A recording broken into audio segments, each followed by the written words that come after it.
Two co-workers start their careers the same year. Tanya and Renee.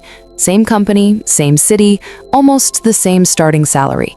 At first, their lives look nearly identical. Small apartments, used cars, simple routines, nothing flashy. But a few years later, something begins to change. Tanya gets a raise, so she celebrates. She upgrades her apartment. Nothing crazy, just a nicer place. Then a few months later, she upgrades her car.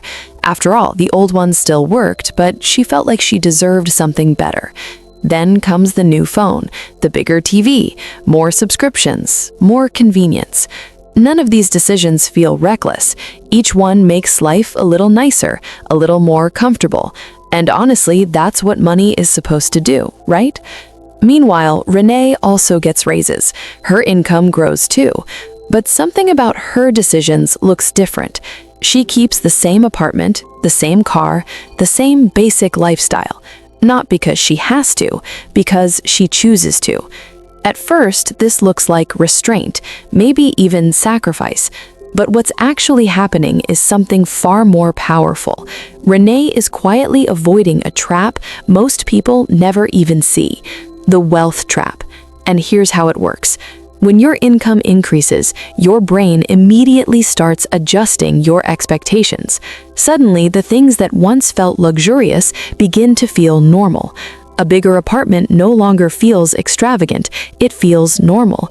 A nicer car no longer feels luxury, it feels deserved. This shift happens slowly, quietly, almost invisibly. And once it happens, something dangerous follows. Your lifestyle expands to match your income, not by accident, but through dozens of small decisions that feel perfectly reasonable in the moment. This is called lifestyle inflation, and it's one of the biggest reasons people earning six figures still feel financially stuck. Because the more their income grows, the more their lifestyle grows with it. But here's the part almost nobody talks about. Every upgrade doesn't just cost money once, it creates a chain reaction of future expenses. Buy a bigger house, now you need more furniture, higher utilities, more maintenance. Buy a nicer car, now you have higher insurance, higher repairs, and a higher expectation for your next car. Every upgrade quietly raises the financial baseline of your life, and once that baseline moves up, going backward feels almost impossible. This is where people get trapped, not by one massive decision, but by hundreds of small ones. And here's where most people stop thinking. They assume earning more money will solve the problem, so they chase higher salaries, bigger opportunities, more promotions. But something strange happens. Even as their income grows, their financial stress stays exactly the same, because the lifestyle keeps expanding. Meanwhile, Renee's life looks very different. Her income increases too, but her lifestyle stays almost the same, and that creates something powerful, a gap. The gap between what she earns and what she spends. At first, the gap is small, a few $100s a month. But over time, it grows, and that gap becomes the foundation of wealth. Savings, investments, financial security. While Tanya's income disappears into lifestyle upgrades, Renee's income begins building options, and options are what real wealth actually creates. The option to leave a job you hate, the option to take time off when life demands it, the option to make decisions without constant financial pressure. Meanwhile, Tanya's life slowly becomes something else, a system that requires constant income to survive, because every upgrade added another financial obligation, another monthly bill, another expense that can't easily disappear. From the outside, her life looks impressive. Nice apartment, nice car, nice things. But underneath it all is a quiet pressure, because maintaining that lifestyle requires everything to keep going perfectly, and life rarely works that way. A job loss, a recession, an unexpected emergency. Suddenly, the entire system feels fragile. This is the real danger of the wealth trap. It doesn't just affect your bank account, it affects your freedom. Because the more expensive your lifestyle becomes, the fewer choices you actually have. You stay in jobs longer than you want, delay changes you dream about, avoid risks that could improve your life.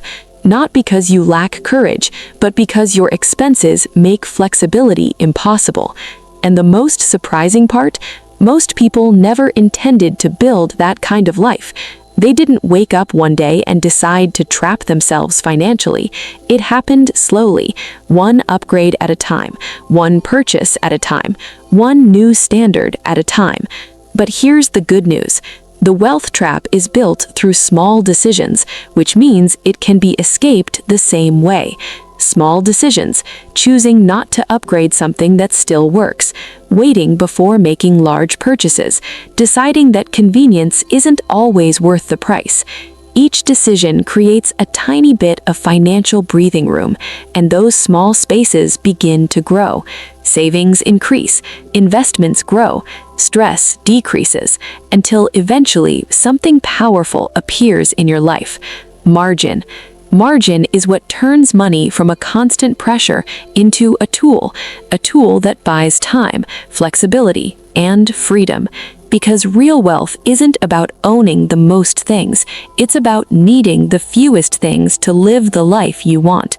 And once someone understands that, the trap starts losing its power. Remember Tanya and Renee?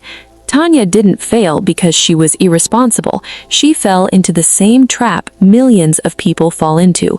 Nobody ever showed her how lifestyle quietly expands to consume income. Renee didn't win because she got lucky. She simply made one decision early. She decided what enough looked like for her life, and she stopped upgrading everything just because she could. That decision is available to anyone right now, not when you earn more, not when life becomes easier, right now, with the very next purchase you're about to make. Because the wealth trap isn't built by one big mistake, it's built by hundreds of small decisions.